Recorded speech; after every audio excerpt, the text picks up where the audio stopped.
Miles de tropas rusas se han desplegado estratégicamente alrededor de toda la frontera con Ucrania. Más de 1000 soldados se encuentran listos para atacar. Y en este conflicto se han involucrado los intereses de otras potencias mundiales como EU y todos los países miembros de la OTAN.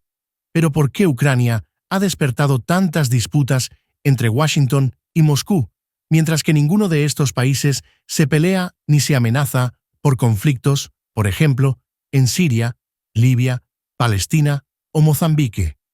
Y sobre todo, ¿cómo involucra este conflicto de manera directa a América Latina, que coloquialmente dicho, no tenemos vela en el entierro? Si te interesa saber cuáles son los verdaderos intereses y qué hay detrás de esta disputa, en este video te voy a dar 6 puntos determinantes que necesitas saber para entender lo que realmente se esconde detrás de este conflicto. Como si no tuviéramos suficiente tratando de lidiar con los problemas del COVID-19 y sus interminables variantes, la inflación vertiginosa en todo el mundo y los problemas en las cadenas de suministro, ahora aparece un problema más: la casi inminente invasión rusa de Ucrania. Muchos podrían pensar que este conflicto no nos afecta, pero una vez que comienzan las guerras, es muy difícil contenerlas. Y principalmente, si el conflicto implica a más de una potencia, pronto abarcaría todo el planeta. Ahí tenemos el ejemplo de la Primera Guerra Mundial y su comienzo en Europa del Este. Algo similar podría ocurrir ahora. Una guerra con Ucrania ofrecería a China, por ejemplo, la oportunidad perfecta de invadir Taiwán. Y encendido el mechero, sería cuestión de tiempo para que esos conflictos impactaran aún más en la ya deteriorada economía mundial y en la escasez de casi todo. Para entender el origen de este conflicto, comencemos con lo básico. Aquí está Ucrania y luce en el mapa justo como el relleno de un sándwich en medio de Rusia por un lado, Bielorrusia al norte y el resto de Europa por el otro lado. Y esa geografía pone ya de entrada a Ucrania en un conflicto geopolítico natural, justo al frente de ambos bandos, en un juego de poder entre Rusia y los países miembros de la OTAN. En este momento, Rusia tiene apostados a lo largo de la frontera con Ucrania a más de 100 soldados rusos, cientos de tanques de guerra y mucha artillería pesada de todo tipo. Ucrania por sí sola no representaría un problema militar para Rusia. Pero no se trata solo de Ucrania, sino del respaldo que EU, a través de la OTAN, proporciona a Ucrania. Y es que un punto clave para entender este conflicto es que, por su posición geográfica, una toma rusa de Ucrania cambiaría significativamente todo el tablero militar en Europa. Ucrania le daría a Rusia una clara ventaja ante las fuerzas de la OTAN, no solo por anexar a los 45 millones de personas a su territorio, además, sumaría toda la base industrial de Ucrania a Rusia, y el Mar Negro se convertiría en la piscina particular de Putin o en un lago ruso, y ejercería una enorme influencia en Turquía. En pocas palabras, Ucrania se convertiría en un nuevo escudo de acero para Rusia. Y esto nos lleva a nuestro segundo punto. Hay una historia muy antigua que une a Ucrania y a Rusia. ¿De dónde viene esta vieja historia entre Ucrania y Rusia? Para resumirlo de una forma muy sencilla, lo que ahora es Ucrania, Rusia y Bielorrusia nacieron juntas a orilla del río Dnieper hace casi 1200 años. Una superpotencia medieval que incluía a gran parte de Europa del Este. Pero los rusos y los ucranianos se separaron lingüística e históricamente y políticamente. Y es que Ucrania es relativamente un país muy joven, nació en 1991. Pero Vladimir Putin no lo ve así. Para él, todavía hay profundos lazos culturales y políticos. Él mismo ha dicho que ve a Ucrania y a Rusia como un solo pueblo. Bajo este pretexto de somos iguales, casi compadres, Putin busca la reunificación de Rusia. Pero los ucranianos no lo ven así. De hecho, Ucrania pasó por dos revoluciones en 2005-2014, ambas veces rechazando la supremacía de Rusia y buscando un camino para unirse a la Unión Europea y a la OTAN, que es liderada por EE.UU, y esto no le ha hecho nada de gracia a Putin. Básicamente, porque si Ucrania se vuelve miembro de la OTAN, las bases militares de la OTAN se podrían establecer justo al lado de las fronteras rusas. Y por eso, para Putin, la incorporación de Ucrania a la Alianza Transatlántica liderada por EE.UU marcaría el cruce de una línea roja y el escudo de acero que busca Rusia se convertiría más bien en un escudo de acero, pero para EE.UU y para la OTAN. Y esto nos lleva a nuestro tercer punto, que es el conflicto de Rusia con la OTAN. La OTAN, o la Organización del Tratado del Atlántico Norte, es una organización militar internacional liderada por EE.UU y por 30 países de Norteamérica y Europa que básicamente se protegen entre sí de cualquier otro país que no pertenezca a la OTAN. Originalmente, la OTAN se creó para protegerse de la Unión Soviética durante la Guerra Fría. 2000 en este mapa del propio sitio web de la OTAN nos muestra a Rusia en el este y a los países coloreados en azul, que son todos los miembros de la OTAN. Y este aparentemente es el centro del conflicto, así como EE.UU y parte de Europa tenían a la alianza militar de la OTAN. La URSS también tenía su propia alianza militar, que incluía a todos los territorios que formaban la URSS. Pero en 1991, mediante un acuerdo entre el entonces presidente de la URSS, Mikhail Gorbachev, Rusia y EE.UU, acordaron disolver la URSS y la Alianza Militar Comunista del Pacto de Varsovia a cambio de la promesa de que, entre otras cosas, EE.UU no intentaría colocar sus misiles nucleares en las fronteras de Rusia. Esa promesa consistía también en no expandir el poder de la OTAN, 2001, integrada en ese entonces, con solo 12 países, así que la URSS desapareció. Pero ahora, Rusia se queja de que, como decimos en Latinoamérica, se los paisanearon o les vieron la cara. Y es que, contrario a eso, la OTAN sí se expandió al este de Rusia, pasando de 12 a 30 Estados miembros justo en las fronteras de Rusia. Tras la caída de la URSS, la OTAN ha admitido a países del bloque del Este como Bulgaria, Polonia, Rumania o incluso antiguas repúblicas soviéticas como Letonia o Lituania. Esas incorporaciones tienen una gran connotación para Rusia, porque esos países pertenecían al Pacto de Varsovia, la organización militar rival de la OTAN, liderada por la Rusia en la antigua URSS. Entonces, Rusia disolvió su alianza militar con la URSS y luego EE.UU se hizo de los exmiembros de la URSS con la OTAN.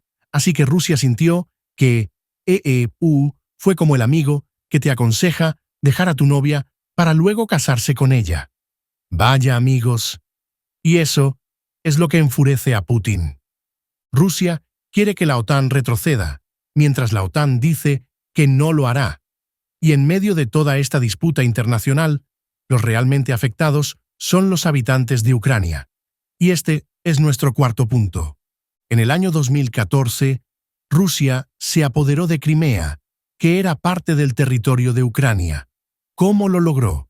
Después de la Revolución de la Dignidad de Ucrania del 2014, en la que las protestas de meses de duración finalmente derrocaron al presidente ucraniano pro-Moscú, Putin usó el vacío de poder para anexar Crimea a Rusia y respaldar a los separatistas. En las provincias del sureste de Donetsk y Luhansk, en donde se restauró la pena de muerte, dirigieron docenas de campos de concentración, donde los disidentes fueron torturados y ejecutados. El conflicto se convirtió en una de las guerras más sangrientas de Europa, que han matado a más de 1.000–3.000 personas y desplazado a millones más. Pero hoy, las cosas son distintas en Ucrania. En el 2014, el ejército ucraniano no tenía el armamento suficiente ni entrenamiento táctico al nivel de Rusia. Hoy, 7 años después, Ucrania ha recibido armamento avanzado de Occidente y Turquía, incluidos los misiles Javelin, que pueden ser letales para los tanques rusos y drones que jugaron un papel crucial en la guerra del año pasado entre Azerbaiyán y Armenia.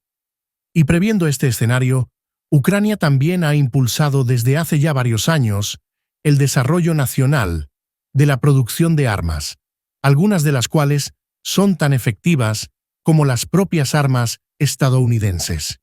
Pero tampoco podemos olvidar que Rusia tiene uno de los equipamientos militares más poderosos del mundo. Así que en cualquier escenario, en una guerra nadie gana, pero si es una guerra contra Rusia, aún peor. Y esto nos lleva a nuestro quinto punto. El conflicto de Ucrania no solo se trata sobre la OTAN.